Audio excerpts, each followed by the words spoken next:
Hello friends, इस video में हम बात करने वाले हैं बिहार के 7वें चरण के शिक्षक भर्ती को लेकर। तो आप सभी लोग को पता है कि आज जो है आपके फॉर्म में करेक्शन करने का लास्ट डेट है। बहुत सारे कैंडिडेट अपने फॉर्म में बहुत सारे मिस्टेक किए हैं, तो यहाँ पर उसी को लेकर बात करने वाले हैं कि कैसे आपको यहाँ पर सही जो है वो करना है। देखिए यहाँ पर क्या है कि आप लोग सीटेट मतलब जो आपका पात्रता होता है उसके बजाय आप लोग यहाँ पर केवल दक्षता सेलेक्ट कर दिए थे। बहुत सारे कैंडिडेट यहाँ पर बीएड को डीएलएड में जो है बदलना चाहते हैं। आप लोग फॉर्म भरते टाइम क्या किए थे कि 12th प्लस डीएलएड कर दिए थे, लेकिन अब आप लोग यहाँ पर ग्रेजुएशन प्लस जो है वो डीएलएड करना चाहते हैं। और यहाँ पर जो आपका 3 जिला वाला था जो कि नौकरी की प्राथमिकता को लेकर, उसमें आप यहाँ पर बदलाव करना चाहते हैं। यहाँ पर देखिए आपका सीटेट का सर्टिफिकेट का जो है आपका डिटेल पूछा गया था, लेकिन आप लोग यहाँ पर क्या किए थे कि मार्कशीट का डिटेल भरने के साथ आप लोग मार्कशीट का पीडीएफ जो है अपलोड कर दिए थे। तो इन सभी चीजों को लेकर बात करेंगे। बाकी इसके अलावा फॉर्म भरते टाइम आप अनेकों जगह स्पेलिंग मिस्टेक किए हैं, तो उसको कैसे आप सही करेंगे इसको लेकर, और बाकी जो आपके अपेयरिंग अभ्यर्थी हैं उनको लेकर भी हम यहाँ पर बात करेंगे कि ये सब जो भी आपने यहाँ पर गलती किया तो बेसिकली आप कैसे सही करेंगे। क्या ऐसा हो सकता है कि डॉक्यूमेंट्स वेरिफिकेशन से आपको बाहर किया जाए, तो इन सभी चीजों को लेकर बात करेंगे। जो आपका ऑफिशियल नोटिस है उसको भी देखेंगे। बाकी इसके अलावा जो आपका डाउट है, जो कुछ भी आपका टेंशन वगैरह बना है, एक एक चीज को जो है हम यहाँ पर देखेंगे ताकि आपको किसी भी तरीके का दिक्कत ना हो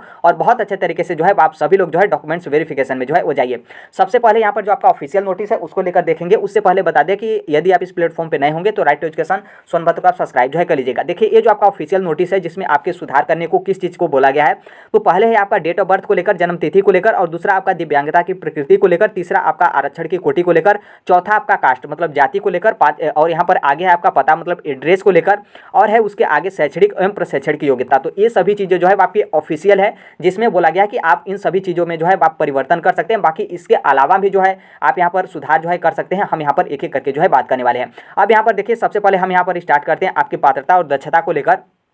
तो आप सभी लोग को पता है कि वहां पर तो आपका पूछा गया था पात्रता मतलब सीटेट को लेकर, लेकिन आप लोग यहाँ पर क्या किए थे कि केवल दक्षता जो है वो सेलेक्ट किए थे। तो देखिए इसमें जो है आप किसी भी तरीके का बदलाव जो है वो नहीं कर सकते हैं, क्योंकि नॉर्मल सी बात है आप लोग जो केवल दक्षता सेलेक्ट कर दिए थे, तो केवल दक्षता वाले में यहाँ पर क्या है कि मान लीजिए जहाँ पर सर्टिफिकेट नंबर है, इशू डेट है, क्योंकि ये सभी चीज़ें जो है आप चेंज जो है कर सकते हैं। तो एक बार यहाँ पर जो है आप ट्राई करिएगा, यदि ये सभी चीज़ें जो है आपकी चेंज हो जाती है तो आप चेंज कर लीजिएगा, क्योंकि जो आप लोग डॉक्यूमेंट्स अपलोड किए होंगे वो आप सीटेट का जो है डॉक्यूमेंट्स अपलोड किए होंगे, क्योंकि नॉर्मल सी बात है दक्षता तो आपके पास होगा ही नहीं। लेकिन यहाँ पर मैं यही कहूँगा कि आप यहाँ पर थोड़ा सा चेंज न करें तो थोड़ा सा बेटर है, क्योंकि जैसे आप लोग दक्षता सेलेक्ट किए होंगे तो उस टाइम पे आपके पास 3 ऑप्शन आया था कि 1 से 5 तक वाला दक्षता, या फिर जो है आपके माध्यमिक मतलब 9वीं से 10वीं वाला दक्षता, या फिर जो है आपकी 11वीं से 12वीं मतलब इसका दक्षता। तो आप लोग वहाँ पर कक्षा 1 से 5 तक वाला दक्षता सेलेक्ट करके आप लोग डॉक्यूमेंट्स अपलोड किए थे, और उस डॉक्यूमेंट्स में जो है आप लोग सीटेट का जो आपका सर्टिफिकेट होता है उसको जो है आप लोग अपलोड किए थे। तो देखिए यहाँ पर बेसिकली चेंज आपका नहीं होगा, बाकी थोड़ा सा ट्राई करेगा, यदि हो जाता है तो सही है, लेकिन मतलब चेंज करने के बाद आप डायरेक्ट जो है सबमिट मत करेगा, बस वहाँ पर जाकर जो है आप ट्राई करिएगा। यहाँ पर मतलब जैसे मेरा मानना है कि आपका चेंज नहीं होगा, लेकिन आप यहाँ से जो है थोड़ा सा ट्राई जो है कर सकते हैं। बाकी आप चेंज नहीं करते हैं तो सही है, आगे आने वाले समय में किसी भी तरीके का आपका दिक्कत जो है वो नहीं होगा। आगे यहाँ पर डेट ऑफ बर्थ को लेकर, तो देखिए यहाँ पर डेट ऑफ बर्थ जो है उसमें आप चेंज कर सकते हैं, ऑफिशियल भी जो है आपका बताया गया है। लेकिन यहाँ पर देखिए बहुत सारे अभ्यर्थी जो आपका आधार कार्ड वाला डेट ऑफ बर्थ होता है उसे आप लोग ऑथेंटिक मानते हैं, लेकिन ऐसा बिल्कुल नहीं है। जो आपका 10th का सर्टिफिकेट होगा उसमें जो आपका डेट ऑफ बर्थ है वहीं आपका जो है ओरिजिनल डेट ऑफ बर्थ है, और वहीं जो है आपका बीपीएससी के डॉक्यूमेंट्स वेरिफिकेशन में जो है आपका चेक किया जाएगा। भले ही आपका आधार कार्ड में कुछ भी मतलब डेट ऑफ बर्थ है वो यहाँ पर मैटर नहीं करेगा। तो 10वीं वाला जो आपका डेट ऑफ बर्थ है वहीं रहेगा। यदि आप गलती किए हैं तो 10वीं के हिसाब से जो है आप अपना डेट ऑफ बर्थ जो है बदल सकते हैं। बाकी यहाँ पर एड्रेस को लेकर, तो देखिए जो आपका एड्रेस बदलना है तो यहाँ पर जैसे क्या है कि जैसे मान लीजिए आप लोग अदर स्टेट के अभ्यर्थी हैं, आप किसी भी तरीके से निवास वगैरह लगाकर आप लोग क्या किए कि बिहार का निवासी बनकर आप लोग अपना फॉर्म जो है सबमिट कर दिए। लेकिन अब जब यहाँ पर आपको पता बदलने का मौका जो है मिला है तो आप लोग यहाँ पर क्या करेंगे कि हम अदर स्टेट को यहाँ पर बदल देंगे। तो देखिए आप यहाँ पर नहीं बदल सकते हैं। क्यों? क्योंकि जब आप अदर स्टेट से मतलब बिहार से अदर स्टेट करेंगे तो आपको यहाँ पर क्या था कि आपको यहाँ पर जो आपका डॉक्यूमेंट्स अपलोड हो गया है तो ऑटोमेटिक जो है आपका डॉक्यूमेंट्स वहाँ पर अपलोड ही रहेगा, वो डॉक्यूमेंट्स आपका नहीं हटेगा। तो इस तरीके का आप करते हैं तो इसका मतलब साफ है कि आपको डॉक्यूमेंट्स वेरिफिकेशन से जो है बाहर किया जाएगा, क्योंकि आपको फर्जीवाड़ा में जो है वो शामिल किया जाएगा। आप जो एड्रेस में बदलने का मौका बीपीएससी की तरफ से दिया गया है, बेसिकली जैसे आपका मान लीजिए पता है, पता में कुछ नाम वगैरह मतलब स्पेलिंग वगैरह मिस्टेक हो गया तो उसको आप चेंज कर सकते हैं। जो आपका पोस्ट ऑफिस है उसमें आप चेंज कर सकते हैं, कुछ गलती किए हैं, या फिर जो आपका पिन कोड है उसमें आप गलती किए, क्योंकि बहुत सारे पिन कोड मतलब बहुत सारे अभ्यर्थी अपने एड्रेस के पिन कोड में गलती किए थे। तो आप इन सभी चीज़ों में जो है आप चेंज कर सकते हैं, ना कि आप बिहार से बनकर फॉर्म भरे थे अब आप अदर स्टेट का मतलब बनकर यहाँ पर निवासी बनकर जो है आप फॉर्म भर सकते हैं। ऐसा आप नहीं कर सकते हैं। यहाँ पर देखिए 3 जिला, जो कि उस टाइम पे क्या हुआ था कि हमने कई बार बताया था कि ये जो 3 जिला है वो आपकी नौकरी की प्राथमिकता के लिए है कि कौन से जिले में जो है आप लोग जाकर नौकरी करना चाहते हैं, जो कि बहुत सारे अभ्यर्थी यहाँ पर एग्जामिनेशन सेंटर समझकर भरे थे। तो देखिए इसमें जो है आप किसी भी तरीके का परिवर्तन नहीं कर सकते हैं, और इसको लेकर उतना आप टेंशन भी मत लीजिए, क्योंकि नॉर्मल सी बात है आप मेरिट में आते हैं तो आपको कोई ना कोई जिला मिल जाएगा नौकरी के लिए। ये 3 जिला उतना महत्वपूर्ण है, और इसको लेकर आप पोर्टल पर जाकर बार बार छेड़खानी करते हैं और इसको चेंज करने को लेकर आप ट्राई करते हैं, तो हो सकता है कि कुछ उस तरीके का पेंडिंग हो तो आपको ही दिक्कत होगा। तो यहाँ पर 3 जिला को लेकर आप उतना टेंशन मत लीजिएगा, और ये जो है आपका चेंज नहीं होगा। और यहाँ पर सर्टिफिकेट को लेकर तो देखिए जो आपका मतलब सीटेट मतलब जो आपका फॉर्म है उसमें जो आपका मांगा गया था उसमें आपका सीटेट के सर्टिफिकेट का जो है आपका डिटेल मांगा गया था, जिसमें आपका सर्टिफिकेट नंबर मांगा गया था। तो आप सभी लोग को पता है कि सीटेट का सर्टिफिकेट नंबर नहीं होता है, जो कि मार्कशीट में आपका सीरियल नंबर होता है। तो बहुत सारे कैंडिडेट मार्कशीट का जो सीरियल नंबर होता है उसको कुछ लोग डाल दिए थे, कुछ लोग जो आपका सीटेट का रोल नंबर होता है उसको आप डाल दिए थे। तो देखिए जो आप डाल दिए थे तो उसको आप यहाँ पर चेंज मत करिएगा, नॉर्मल सी बात है यहाँ पर, क्योंकि जो आपका सर्टिफिकेट का नंबर मांगा था तो वहाँ पर आप लोगों को NA जो है वो लिखना है, जो कि बीपीएससी के चेयरमैन की तरफ से बाद में बताया गया कि आपको NA लिखना है, जो कि उसके पहले बहुत सारे अभ्यर्थी जो आपका मार्कशीट का सीरियल नंबर होता है वो जो है आप लोग अपलोड कर दिए थे, अरे मतलब लिख भी दिए थे सर्टिफिकेट नंबर में। और आप लोग डॉक्यूमेंट्स जो आपका अपलोड होता है तो उसमें बहुत सारे अभ्यर्थी जो आपका मार्कशीट का डॉक्यूमेंट्स होता है उसे आप अपलोड कर दिए थे। तो देखिए बेसिकली यहाँ पर क्या है कि जो आपका संख्या होता है, जैसे यहाँ पर क्या है कि जो आपका मार्कशीट का सीरियल नंबर है, अरे जो सर्टिफिकेट नंबर मांगा था, तो यहाँ पर आप लोग यदि सीरियल नंबर डाले थे तो यहाँ पर आप NA सिर्फ इस तरीके से जाकर जो है वो लिख सकते हैं। या फिर मान लीजिए जो आपका मार्कशीट का नंबर वगैरह था उसमें कुछ एक आध नंबर वगैरह गलती हो गया तो उसमें जो है आप जाकर चेंज कर सकते हैं। या फिर जो आपका सीटेट का जारी दिनांक होता है मतलब इशू डेट, उसमें आप परिवर्तन करना चाहते हैं तो उसमें जो है जाकर चेंज कर सकते हैं। बाकी यहाँ पर जो आप लोग पहले से मार्कशीट जो है अपलोड कर दिए हैं और अब जो है आप सर्टिफिकेट अपलोड करना चाहते हैं तो ये बेसिकली आप नहीं कर सकते हैं, क्योंकि नॉर्मल सी बात है कोई भी डॉक्यूमेंट्स आपको अपलोड करने का ऑप्शन जो है नहीं मिलेगा। लेकिन ये भी ध्यान रखिएगा कि आप लोग जो अपलोड कर दिए हैं वो बिल्कुल सही है, कोई दिक्कत नहीं है, क्योंकि यहाँ पर नॉर्मल सी बात है आप सोचिए सीटेट किसको पास करता है, किसका सर्टिफिकेट जारी करता है, एक तो 82 नंबर वालों का और दूसरा यहाँ पर 90 नंबर वालों का। और आप समझिए कि जो जनरल की फीमेल होती हैं उनका 82 नंबर पे कभी भी जो है वो सीटेट सर्टिफिकेट जो है जारी नहीं करता है, क्योंकि सीटेट फेल मानता है, क्योंकि 90 नंबर चाहिए तब यहाँ पर पास होंगी। और यहाँ पर जो SC ST वाले होते हैं उनको यहाँ पर 75 नंबर पे बिहार में आपको एलिजिबल किया जाता है, जो कि सीटेट कभी भी इन लोग का सर्टिफिकेट जो है जारी नहीं करेगा। जारी कब करेगा, जब आपका 82 नंबर से ऊपर होगा तब। तो नॉर्मल सी बात है ऐसे अभ्यर्थियों के पास तो सर्टिफिकेट होगा ही नहीं, तब फिर क्या इनको नौकरी नहीं मिलेगी, बिहार में मिलेगी। और जो आप लोग यहाँ पर मार्कशीट का PDF अपलोड कर दिए हैं तो कोई दिक्कत यहाँ पर नहीं है, इस बात को जो है आपको ध्यान रखना है। ये जो आपका नंबर वाला दिया है बेसिकली उसी में आप चेंज कर सकते हैं, किसी भी तरीके का आपका जो डॉक्यूमेंट्स अपलोड का ऑप्शन है डॉक्यूमेंट्स अपलोड जो है आप नहीं कर सकते हैं, इस बात को ध्यान रखना है। और यहाँ पर देखिए जो आपका जारी तिथि मतलब आपको कई जगह इशू डेट जो है आपको देखने को मिलेगा, चाहे आपका 10th का हो, 12th का हो, ग्रेजुएशन का हो, DLED का हो, सीटेट का हो, BTET का हो, टेट का हो, कुछ भी आपका डॉक्यूमेंट्स है उसमें आपका इशू डेट जो है आपका दिया रहता है। तो बेसिकली इशू डेट आप मतलब जाकर चेंज कर सकते हैं, उसमें किसी भी तरीके का दिक्कत नहीं। इसके अलावा जैसे मान लीजिए यहाँ पर क्या है कि जैसे आप इशू डेट तो आपका यहाँ पर हो गया, फिर इसके अलावा यहाँ पर बता दें कि जैसे यहाँ पर क्या है कि बहुत सारे अभ्यर्थी क्या करना चाहते हैं कि आप लोग यहाँ पर फॉर्म भरते टाइम 12th प्लस जो है वो DLED कर दिए थे, मतलब फॉर्म भरते टाइम प्राइमरी का, लेकिन अब इसे आप लोग बदलकर क्या करना चाहते हैं, ग्रेजुएशन प्लस DLED करना चाहते हैं। तो देखिए बेसिकली यहाँ पर मैं यही कहूँगा कि आप इस चीज़ को लेकर चिंता कर रहे हैं तो आपको चिंता नहीं करना चाहिए, क्योंकि देखिए इससे लेकर जो है आपको किसी भी तरीके का दिक्कत नहीं होगा, क्योंकि जो आपका PRT का मिनिमम क्वालिफिकेशन होता है वो यहाँ पर 12th प्लस मतलब 12th प्लस जो है आपका DLED यहाँ पर होता है। और जो भी आपका क्वालिफिकेशन या फिर जो भी आपका मतलब योग्यता डिसाइड किया जाता है वो आपका NCT की तरफ से जो है आपका डिसाइड किया जाता है। और NCT की तरफ से साफ साफ बोला गया है कि आप प्राइमरी का टीचर बनना चाहते हैं तो आपके पास मिनिमम क्वालिफिकेशन 12th प्लस जो है आपके पास DLED होना चाहिए,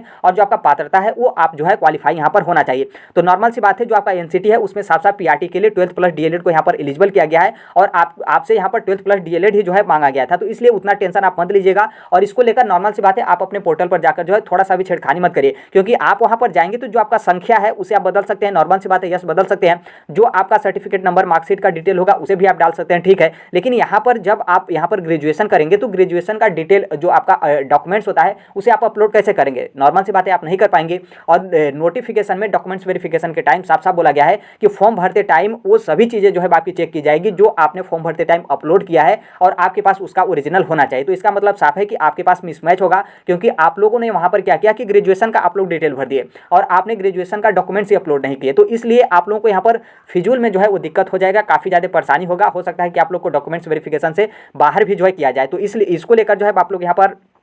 थोड़ा सा भी जो है वो टेंशन मत लीजिए, कोई आपको दिक्कत नहीं होगा। नॉर्मल सी बात है, बहुत सारे अभ्यर्थी जो ग्रेजुएशन वाला मैटर है ये ग्रेजुएशन वाला मैटर बेसिकली आपका यूपी का है, क्योंकि हर एक स्टेट में आप देखेंगे तो जो DLED होता है वो 12th के बाद ही होता है, लेकिन यूपी में यहाँ पर क्या होता है कि ग्रेजुएशन के बाद जो है आपका DLED जो है कराया जाता है। तो इसलिए यूपी वालों को खास करके दिक्कत है, और जो आपका NR से DLED है उसको लेकर दिक्कत है, क्योंकि बहुत सारे NR से जो DLED हुआ था वो 12th प्लस DLED से हो गया था, बहुत सारे कैंडिडेट ग्रेजुएशन प्लस DLED से कर लिए थे। तो इसलिए इसको लेकर टेंशन है, लेकिन इतना आप टेंशन मत लीजिए, कोई दिक्कत नहीं है। बाकी हाँ, आपके पास यदि ग्रेजुएशन है तो जो डॉक्यूमेंट्स वेरिफिकेशन वेरिफिकेशन टाइम पे आप अपना ग्रेजुएशन का डिटेल मतलब जो आपका सर्टिफिकेट वगैरह है वो आप लेकर जाइएगा। बाकी यहाँ पर आप बदलने को लेकर जो है थोड़ा सा भी चिंता न करें, और पोर्टल पर जाकर जो है आप लोग चेंज करने को लेकर मतलब बार बार वहाँ पर छेड़खानी न करें, क्योंकि नॉर्मल सी बात है थोड़ा बहुत पेंडिंग भी हो जाता है और फंस जाता है तो फिर आप कुछ भी नहीं कर पाएंगे, और फिर उसके बाद हो सकता है कि आगे आने वाले समय में आपको दिक्कत का जो है वो सामना करना पड़े। और यहाँ पर बता दें कि बीएड से डीएलएड, क्योंकि यहाँ पर आप लोग यहाँ पर बदलना चाहते हैं, मतलब जैसे आप लोग फॉर्म भरते टाइम बीएड जो है बीएड का डॉक्यूमेंट्स करके आप लोग फॉर्म जो है भर दिए थे, लेकिन अब आप लोग उसे बदलकर डीएलएड जो है करना चाहते हैं, जो कि इसमें बहुत सारे अभ्यर्थी हैं। जैसे आपका मतलब जैसे डीएलएड का मतलब जैसे बीटीसी हो, एनआर डीएलएड हो, बीएसटीसी हो, डीएड हो, मतलब किसी भी नाम से जाना जाता हो, आप लोग फॉर्म भरते टाइम बीएड और डीएलएड कर दिए थे। तो देखिए बेसिकली अभी जो है आपको चेंज नहीं करना है, क्योंकि ये जो आपका नोटिस जारी किया गया था 31 तारीख को, इसमें आप चौथे पॉइंट पे देखेंगे तो यहाँ पर साफ साफ लिखा गया है कि वैसे प्राथमिक विद्यालय अध्यापक अभ्यर्थी जिनको अपने बीएड प्रमाण पत्रों को डीएलएड में बदलना है, उनको इसके संबंध में बाद में जो है आपको सूचित किया जाएगा। इस चौथे पॉइंट को आप ध्यान से पढ़िएगा। एक बार यहाँ पर और जो है बता देते हैं कि वैसे प्राथमिक विद्यालय अध्यापक अभ्यर्थी जिनको अपने बीएड प्रमाण पत्रों को डीएलएड में बदलना है, उनको इसके संबंध में बाद में जो है आपका सूचित किया जाएगा। तो अभी जो है जाकर आप लोग पोर्टल पे, क्योंकि नॉर्मल सी बात है जो आपका संख्या वगैरह है, जो आपका डिटेल है, जो आपका इशू डेट है, जो आपका कॉलेज वगैरह का नाम है, ये सब ही चीज़ें जो है आप चेंज कर लेंगे, कोई दिक्कत नहीं है, हमें भी पता है। लेकिन जो आपका डॉक्यूमेंट्स अपलोड है वो आप यहाँ पर नहीं कर पाएंगे, तो इसको लेकर थोड़ा सा भी आप टेंशन मत लीजिए। जिनको बीएड से डीएलएड जो है करना है तो आप लोगों को ऑप्शन जो है बाद में मिलेगा, जब मिलेगा तो आप उस टाइम पे कर लीजिएगा। अभी किसी भी तरीके का आप लोग को चिंता जो है वो नहीं करना है। और यहाँ पर देखिए बेसिकली जो आपको करेक्शन करने का है, यहाँ पर आप ध्यान रखिएगा, जैसे आपका 10th हो, 12th हो, डीएलएड हो, बीएड हो, मतलब यहाँ पर क्या है कि जो आपका नंबर दिया जाता है, जैसे 12th का नंबर होता है, सर्टिफिकेट नंबर, मार्कशीट नंबर, उसी तरीके से डीएलएड, बीएड, सीटेट कुछ भी नंबर होता है, और जो आपका इशू डेट होता है, तो उसमें आप कुछ भी बदलना चाहते हैं आप बदल सकते हैं, कोई दिक्कत नहीं है। बस आप डॉक्यूमेंट्स जो होता है उसको आप अपलोड नहीं कर सकते हैं, बाकी संख्या कुछ भी दिया गया है उसमें आप एडिट कर सकते हैं, कोई दिक्कत वहाँ पर नहीं होगा। आगे बात करिए स्पेलिंग मिस्टेक को लेकर, तो जैसे मान लीजिए आपका नेम हो या फिर फादर नेम हो या फिर मदर नेम हो या फिर जो है आपके हस्बैंड नेम हो, तो वहाँ पर जब आप एडिट करने वाले ऑप्शन मतलब लॉगिन करने के बाद एडिट करने के लिए जाएंगे तो आप वहाँ पर चाहकर भी जो है अपना एडिट नहीं कर सकते। तो देखिए अब एडिट नहीं कर सकते तो आपके पास कौन सा रास्ता है, तो देखिए बेसिकली जो आपका एफिडेविट होता है, मतलब जो आपका शपथ पत्र होता है, वही जो है आपका आखिरी रास्ता है, क्योंकि इसके अलावा कोई रास्ता बचा नहीं है, क्योंकि नॉर्मल सी बात है एडिट करने का ऑप्शन ही नहीं मिला है और इसके संबंध में कोई सूचना भी नहीं दिया गया है। तो आप अपना एफिडेविट जो है बनवाकर जा सकते हैं, और मतलब उतना मुश्किल भी जो है नहीं है एफिडेविट बनवाने में। आप नॉर्मल सी बात है कचहरी में जाएंगे तो वहां से जो आपका स्टाम्प होता है 10 रुपये वाला, 50 रुपये वाला, इस पर भी जो है आपके बहुत आसानी से एफिडेविट बन जाते हैं। तो आप वकील के पास जाएंगे तो वो लोग आपका एफिडेविट जो है बनवा देंगे, और उतना समय भी जो है आपका नहीं लगता है, क्योंकि नॉर्मल सी बात है आपके पास रास्ता नहीं है और यहाँ पर आप इस तरीके से मिस्टेक किए हैं। और नॉर्मल सी बात है डॉक्यूमेंट्स वेरिफिकेशन में ये सभी चीज़ें जो है आपकी चेक की जाएगी। तो एफिडेविट मतलब जो आपका शपथ पत्र है वो आप यहाँ पर अपने साथ जो है वो लेकर यहाँ पर जा सकते हैं। बाकी आगे हम यहाँ पर बात करेंगे, यदि मान लीजिए हम यहाँ पर जो आपके एडिट करने वाले को लेकर बोले, तो यदि मान लीजिए मेरे से यहाँ पर कुछ छूट जाता है एडिट करने को लेकर और आपको लगता है कि हमें ये चीज़ जो है आपको एडिट करना है, तो एक बार जो आपका पोर्टल होगा उसे आप लॉगिन करिएगा। लॉगिन करने के बाद आप वहाँ पर जाइएगा और वहाँ पर देखिएगा कि जो आप चेंज करना चाहते हैं या फिर बदलना चाहते हैं, सुधारना चाहते हैं, तो क्या वो जो है आपका सुधार रहा है या फिर नहीं। और एक बात वहाँ पर यह भी ध्यान रखिएगा कि जो चीज़ आप बदलने जा रहे हैं उसमें डॉक्यूमेंट्स अपलोड करने वाला जो है कुछ भी नहीं दिया हो, क्योंकि नॉर्मल सी बात है जो आपका सुधारने वाला होगा उसे आप सुधार देंगे, लेकिन डॉक्यूमेंट्स वेरिफिकेशन मतलब डॉक्यूमेंट जो है उसे आप अपलोड जो है वो नहीं कर सकते हैं। तो इस बात को ध्यान रखना है, वही चीज़ आप सुधारिएगा जो आपका लिखने वाला हो बस। यदि डॉक्यूमेंट्स अपलोड करने वाला हो तो उसे आप मत सुधारिएगा, क्योंकि इस तरीके से आप सुधारते हैं तो आपको काफ़ी ज़्यादा दिक्कत होगा और नॉर्मल सी बात है आप किसी भी तरीके का डॉक्यूमेंट्स जो है अपलोड नहीं कर पाएंगे। तो आप लॉगिन करके एक बार अपने स्तर से जो है वो चेक कर लीजिएगा यदि हमसे यहाँ पर छूट गया हो कुछ आपके करेक्शन को लेकर। आगे यहाँ पर अपेयरिंग को लेकर, तो देखिए अपेयरिंग में बेसिकली 2 ही 3 कैंडिडेट है, जैसे एक तो बीएड वाले, दूसरे डीएलएड वाले, तीसरे सीटेट वाले। तो सीटेट वाले यहाँ पर छट जाते हैं क्योंकि सीटेट का अभी तक आपका रिजल्ट नहीं है। छटने का मतलब यह है कि आप लोग यहाँ पर कुछ भी मत करिएगा फॉर्म में। और यहाँ पर दूसरा बात होता है बीएड और डीएलएड को लेकर, तो देखिए आप लोग अपेयरिंग में फॉर्म भरे थे, यदि मान लीजिए आप लोग का रिजल्ट आ गया है तो आप लोग यहाँ पर क्या करिएगा कि जो आपका रिजल्ट में जो आपका सर्टिफिकेट नंबर वगैरह होगा या फिर जो आपका यहाँ पर जो आपके टोटल मार्क्स वगैरह होते हैं वो, और जो आपका स्कूल कॉलेज वगैरह होता है, मतलब हर एक चीज़ जो है आपको डिटेल भरने को देगा। जैसे आप अपेयरिंग वाला पोर्टल को हटा देते हैं तब अपेयरिंग है वहाँ पे आप क्लिक करेंगे पासिंग मतलब पास हो गए हैं, तो वहाँ पे हर एक चीज़ जो है आप डिटेल भर सकते हैं। देखिए अपेयरिंग कैंडिडेट को बीपीएससी का जो आपका ऑफिशियल नोटिस आया था उसमें बोला गया था कि आप लोग अपना डॉक्यूमेंट्स भी जो है अपलोड कर सकते हैं, लेकिन बहुत सारे अभ्यर्थी यहाँ पर बोल रहे हैं कि डॉक्यूमेंट्स जो है अपलोड यहाँ पर नहीं हो रहा है। तो बेसिकली देखिए यहाँ पर डॉक्यूमेंट्स अपलोड नहीं हो रहा है तो उतना टेंशन मत लीजिए, बल्कि जो आपका सुधारने वाला है उसे आप सुधार कर अपना फॉर्म जो है फाइनल सबमिट कर दीजिए, क्योंकि जब अपलोड ही नहीं हो रहा है तो इसमें अभी कुछ यहाँ पर जो है वो नहीं कर सकते हैं। बाकी बीएड और डीएलएड को लेकर, तो देखिए बीएड और डीएलएड को लेकर बाद में जो है आपका सूचना दिया जाएगा, जो कि इसके संबंध में आप यहाँ पर नोटिस जो है वो देखेंगे तो यहाँ पर चौथे पॉइंट पे साफ साफ जो है बोला गया है कि वैसे प्राथमिक विद्यालय अध्यापक अभ्यर्थी जिनको अपने बीएड प्रमाण पत्रों को डीएलएड में बदलना है उनको इसके संबंध में बाद में जो है आपका सूचित किया जाएगा। तो आपको बाद में जो है वो सूचना दे दिया जाएगा। तो अभी आप मतलब क्योंकि क्या होता है कि बहुत सारे अभ्यर्थी मतलब बच्चों वाला यहाँ पर काम करते हैं कि वो जाएंगे पोर्टल लॉगिन करेंगे, लॉगिन करने के बाद वो चेंज करने लगेंगे और चेंज आप कर देंगे और उसके बाद डॉक्यूमेंट जो आपका अपलोड वाला है वो तो आपको अपलोड कर ही नहीं पाएंगे। तो फिर यहाँ पर जो है आपका दिक्कत हो जाएगा। तो इसलिए कुछ भी आप ऐसा मत करिएगा कि आपकी फॉर्म जो है पेंडिंग में फंसा है और पेंडिंग में फंसने के बाद आपको ही जो है वो काफ़ी ज़्यादा मतलब दिक्कतों का सामना जो है करना पड़े। तो यहाँ पर जो बीएड से डीएलएड करना है आपको बाद में सूचना दिया जाएगा। तो अभी इस चीज़ को लेकर जो है आपको टेंशन जो है उतना नहीं लेना है। बाकी यहाँ पर जो है आप करेक्शन को लेकर समझ गए होंगे। बाकी आज आपका लास्ट डेट है तो इस बात को ध्यान रखिएगा और यहाँ पर जो है आज ही आप करेक्शन कर लीजिएगा यदि आपको कुछ करेक्शन करना है तब। देखिए ये जो है आपका डॉक्यूमेंट्स वेरिफिकेशन को लेकर तो आप सभी लोग को पता है कि कल से मतलब 4 सितंबर 2023 से माध्यमिक और उच्च माध्यमिक शिक्षकों का जो है आपका डॉक्यूमेंट्स वेरिफिकेशन स्टार्ट है। और जो आपका पीआरटी का मतलब प्राइमरी टीचर का है इनका भी जो है आपका 20 से और 25 के बीच में कभी भी जो है आप लोगों को डॉक्यूमेंट्स वेरिफिकेशन के लिए बुलाया जा सकता है। तो देखिए यहाँ पर डॉक्यूमेंट्स में जो है आपके क्या क्या लगेंगे, कौन से डॉक्यूमेंट्स जो है आपको लेकर जाना है डॉक्यूमेंट्स वेरिफिकेशन के टाइम। क्योंकि यहाँ पर नॉर्मल सी बात है आप डॉक्यूमेंट्स वेरिफिकेशन से बाहर होते हैं, इसका मतलब साफ है कि आप शिक्षक भर्ती से बाहर होते हैं। तो डॉक्यूमेंट्स वेरिफिकेशन में क्या क्या लगेगा इसके संबंध में हम कंप्लीट वीडियो बनाए हैं। तो उस वीडियो को जाकर जो है आप देख सकते हैं, बहुत अच्छे तरीके से बनाए कि क्या लेकर जाएंगे और क्या लेकर अतिरिक्त आप लेकर जाएंगे ताकि मान लीजिए वहाँ पर आपको किसी भी तरीके का दिक्कत ना हो और क्या चीज़ आपके पास नहीं है ताकि वहाँ पर जो है आपका मैनेज यहाँ पर हो जाएगा। तो कमेंट बॉक्स में जो है उस वीडियो का लिंक आपको देखने को मिलेगा, उस वीडियो को जाकर जो है वो देख सकते हैं, चाहे बीपीएससी पीआरटी के हो या फिर माध्यमिक के हो या फिर जो है आप उच्च माध्यमिक के हो। देखिए एफिडेविट का प्रोसेस यहाँ पर क्या है, बेसिकली आप फॉर्म में कुछ भी गलती किए हो